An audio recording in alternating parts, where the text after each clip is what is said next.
লভেন্স মই দিলদাৰ আৰু আপোনালোকে চাই আছে নাগৰি এণ্টাৰটেইনমেণ্ট। আজি মোৰ লগত আছে জিতুমণি আৰু জেএম ব্লগছৰ জিতুমণি, আছাম ব্ৰ চেনেলৰ ছালাম চৌধুৰী ছাৰ।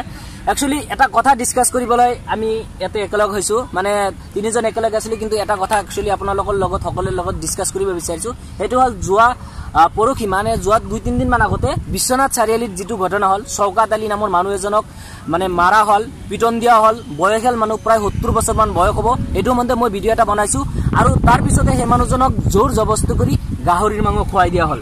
এইখন অসমত বা মই সেই ভিডিঅ'টোত কৈছো যে গোটেই বিশ্বত বা ভাৰতবৰ্ষৰ বিভিন্ন ঠাইত যেতিয়া সাম্প্ৰদায়িক সংঘৰ্ষ চলি থাকে, হিন্দু মুছলমান বা বিভিন্ন ধৰ্মক লৈ কাজিয়া কৰি থাকে, সেইটো সময়তে কিন্তু আমাৰ অসমখনে একমাত্ৰ ৰাজ্য য'ত হিন্দু মুছলমান একেলগে ভাই ভাই থাকে, সকলোৱে একেলগে থাকে। হিন্দু মানুহৰ দুৰ্গা পূজাতো মুছলমানসকলে সহায় কৰে, মুছলমানসকলৰ ঈদত বা মুছলমানসকলৰ মহৰমত হিন্দু মানুহবিলাকে আহি সহায় কৰে। কিন্তু সেইখন অসমতে এনেকুৱা এটা লজ্জাজনক ঘটনা হৈছে। আপুনি আজিলৈকে দুটা হ'ল ডাঙৰ আমি দেখাত, অভিনীল তাৰপিছত এইটো এটা এই দুটা মানে লেখত ল'বলগীয়া ঘটনা। কিন্তু কথাটো হ'ল এনেকুৱা ধৰণৰ, মই জাষ্ট মানে এই ভিডিঅ'টো বনোৱাৰ কাৰণ আপুনি যোৱা 7-8 বছৰে মানে অসমৰ বাহিৰত মানে ভাৰতবৰ্ষৰ বাহিৰত ডুবাইত আছিলে। ডুবাইত তেনেকুৱা ধৰণৰ পৰিস্থিতি মানে হয় কি, আমি যেতিয়া বাহিৰত থাকো তেতিয়া আমি এজন এজ এ ইণ্ডিয়ান থাকো। এতিয়া আমি অসমৰ মানে তাত আমাৰ ৰাজ্য হিচাপত আমি যেতিয়া গৌৰৱ কৰিব লগা হয়, আমাৰ ওচৰত তেনেকুৱা কোনো টপিকেই নাথাকে যে আমি অসমৰ গৌৰৱ এটা কৰিম। কিন্তু যেতিয়া এনেকুৱা সাম্প্ৰদায়িক নিউজ, এতিয়া এইটো যিটো নিউজ এইটো পাকিস্তানত পাব্লিছ হ'ল, আফগানিস্তানত হ'ল, ডুবাইত হ'ল, বাংলাদেশত হ'ল, ইৰাণ ইৰাক সকলোতে হ'ল, আমাৰ অসমৰ নাম গৈছে, ছবি গৈছে। মই যেতিয়া অসমৰ নাম বিষয়ে কিবা এটা প্ৰশংসা কৰো, তেতিয়া মানে এইবিলাক নিউজে আমাৰ অসমখনক পিছ পেলাই ৰাখে। আৰু মানে বেছি কথা ক'ব নালাগে, যদি মুম্বাইত যোৱা আৰু অসমৰ নাম মানুহে আমাক জংগলী বুলি কয়, যে জংগলৰ মানে ৰজা তেওঁলোকে তাত মাৰপিট কৰে, মানুহক কাটে, মাৰি খায়। মানে যিবিলাক ভাল কাম আমাৰ অসমত তেনেকুৱা নহয় যে ভাল কাম হোৱা নাই, আমাৰ অসমতো বহুত ভাল ভাল কাম হৈ আছে, কিন্তু এইবিলাকক আমি পাব্লিচিটি দিব পৰা নাই। কিন্তু যিবিলাক বেয়া কাম, নীলবীৰ হত্যাকাণ্ড, এইটো একেবাৰে আমেৰিকান মিডিয়ালৈকে গৈছে। জাপানৰ মানে হাঁহিছে, জাপানত বেছি চলিছে এইটো নিউজ। আমাৰ অসমীয়া নিউজবিলাক এইবিলাক মানে কভাৰ নকৰে, কিন্তু বাহিৰৰ নিউজে কভাৰ কৰে। আৰু এজ এ অসমীয়া হিচাপে মই যেতিয়া ডুবাইত থাকো বা বাহিৰা দেশত থাকো, মই বাহিৰা দেশত যাওঁ আৰু তাত মানে এনেকুৱা নিজৰ লজ্জা হয় যে অসমীয়া হিচাপে কিবা এটা কোৱাৰ বা গৌৰৱ কৰি এনেকুৱা একো বস্তু বিচাৰিয়েই নাপাওঁ যে আমি অসমৰ বিষয়ে কিবা এটা ক'ম বা নিজকে গৌৰৱ কৰিম অসমীয়া হিচাপে। তাত আমি এজ এ ইণ্ডিয়ান হিচাপে গৌৰৱ কৰোঁ, কিন্তু অসমীয়া হৈ কেতিয়াও গৌৰৱ কৰিব নোৱাৰোঁ। আৰু তাৰ কাৰণটো হৈছে এনেকুৱা ধৰণৰ কাণ্ড। আমি হিন্দু মুছলিম বুলি ধৰ্ম আচলতে নিজৰ চইচ নহয়, ধৰ্মটো হৈছে মোৰ মা দেউতা মুছলমান, মই মুছলমান। এতিয়া বেলেগ এজনৰ মা দেউতা হিন্দু, গতিকে সি হিন্দু। যদি আমাক শিকাৰ নিচিনা যে তুমি ডাঙৰ হৈ ছায়েন্স ল'বা নে আৰ্টছ ল'বা নে কমাৰ্চ ল'বা, যদি এনেকুৱা ধৰণৰ অপশ্যন থাকিলে হয়, তেতিয়াহ'লে মানুহে নিজৰ ধৰ্ম পচন্দ কৰি ল'লে হয়। তেতিয়া যদি কিবা এটা ভুল হ'লে হয়, তেতিয়া আমি ধৰ্মক দোষাৰোপ কৰিব পাৰিলোঁ হয়। কিন্তু এতিয়া আমি ধৰ্মক দোষাৰোপ কৰি, আমি মুছলমান ঘৰত জন্ম লৈছোঁ, গতি মুছলমান, আমি এইটো পৰিৱৰ্তন কৰিব নোৱাৰোঁ।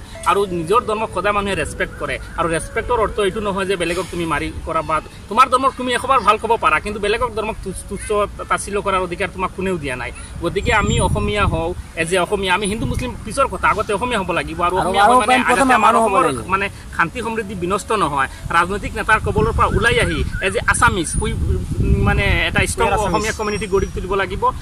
কথাটো এইটো কথা ক'ব বিচাৰিম যে আপুনি হিন্দু মুছলিম এইটো আগতে মানুহ হৈ লওক, আৰু আমি অসমীয়া হিচাপে গৌৰৱ কৰি পৰিচয় দিব পাৰিব লাগিব, এজন হিন্দু হিচাপে নহয়, এজন মুছলিম হিচাপে নহয়। দুটা উদাহৰণ দিছো আমাৰ অসমত সেইদিনা এটা ডাঙৰ ঘটনা, আৰু এবছৰ আগতে অভিনীলৰ এটা ঘটনা হৈ গ'ল।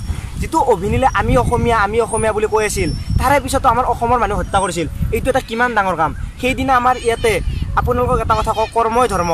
তাতে আপুনি কিবা বেপাৰ কৰি খায়, আপুনি গৰুৰ মাংস বিকে, গাহৰি মাংস বিকে, সেইটো ডাজ নট মেটাৰ। সেইটো তেওঁৰ কৰ্মত কোনো সৰু ডাঙৰ নাই, আপোনালোকে গম পায়। কৰ্মটো মেইন বস্তু। তেওঁ গৰু মাংস বিকিব পৰা অধিকাৰ আছে, কাৰণ অসমত গৰু মাংস বেন হোৱা নাই। কিন্তু তাতে যদি কৰ্মটো যদি কৰিব নোৱাৰে, মানুহ কি কৰি খাব? মানে ভাল কাম কৰিলেও প্ৰব্লেম, বেয়া কাম কৰিলেও প্ৰব্লেম। এতিয়া আপোনালোকে নিজে কওক, আমাৰ অসমত শংকৰাজনৰ দেশ বুলি কিয় কোৱা হৈছিল? আপোনালোকে কিয় লাচিতৰ দেশ বুলি কয়, লাচিতৰ তেজ বুলি কিয় কয়? শংকৰাজনৰ দেশত জন্ম পোৱা বুলি কিয় কয়? শংকৰাজনৰ যদি আমি উদাহৰণে দিব পৰা নাই, আমি বাহিৰত যাই কি উদাহৰণ দিম? যেনেকে ক'লে এইবিলাক ঘটনা মেক্সিমাম কি হয়, আমাৰ দেশত ইমান প্ৰভাৱ নপৰে, কিন্তু বাহিৰত ইমান বেয়া প্ৰভাৱ পৰে। এইটো আমাৰ পাকিস্তানী বাংলাদেশী বিলাক আছে, এইবিলাকে কেৱল বিচাৰি থাকে আমাৰ অসমত বা ইণ্ডিয়াত।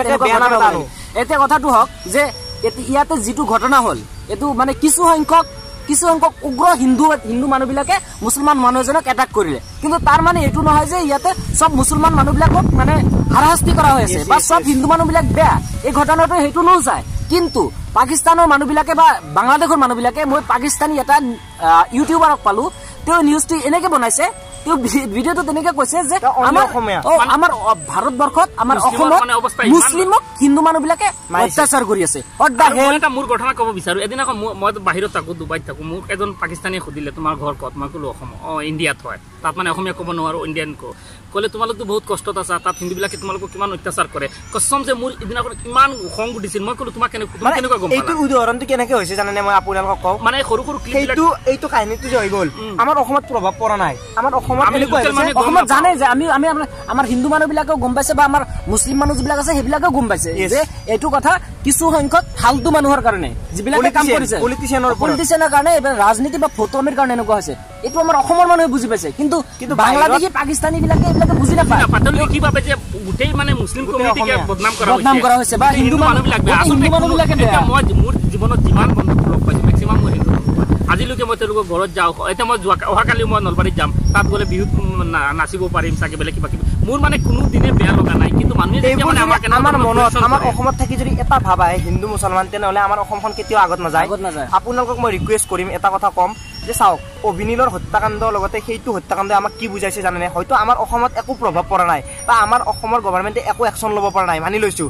কিন্তু সেইটো নিউজ আমাৰ বাহিৰত গৈ আমাৰ অসমত প্ৰভাৱ পৰিছে। সেইবাবে আমাৰ অসমক এতিয়াও জংঘলৰ ৰাজ্য বুলি বহুতে কয়। এইটোৱে মেইন ৰিজন, কাৰণ আমাৰ মাজত যিটো মিলা প্ৰীতি সেইটো বাহিৰত আমাৰ মিলা প্ৰীতিটো নোহোৱা কৰি গৈ আছে এইবোৰ সৰু সৰু ঘটনাই। চ' আপোনালোকক ৰিকুৱেষ্ট কৰিম, হিন্দু মুছলমান এৰি আমাৰ যিটো মানে নিজৰ থিংকিং, আগতে মানুহ হোৱা থিংকিং, আপোন ভালে জগত ভাল আৰু ভাতৃত্ব যিটো এইটো আমি এনাজৰিডাল আমি এইটো ভিডিঅ'ৰ জৰিয়তে আমি তিনিজন একেলগে হয় জাষ্ট বিশ্বনাথ চাৰিআলি ঘটনাটো ভিডিঅ'টো বহুত দীঘল হয়, আমি নিন্দা কৰিছো। আৰু আসাম প্ৰ বুলি এটা চেনেল আছে যিটো ফাৰ্ষ্ট আহিছে নাগাৰী এণ্টাৰটেইনমেণ্টত, এইটো নাগাৰী এণ্টাৰটেইনমেণ্ট আপলোড হৈছে।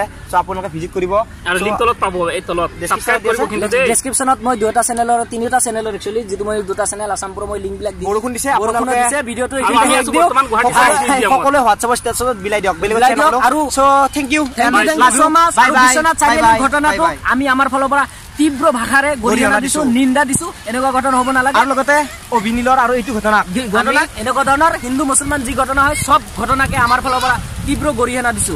বাই bye, take care, love U.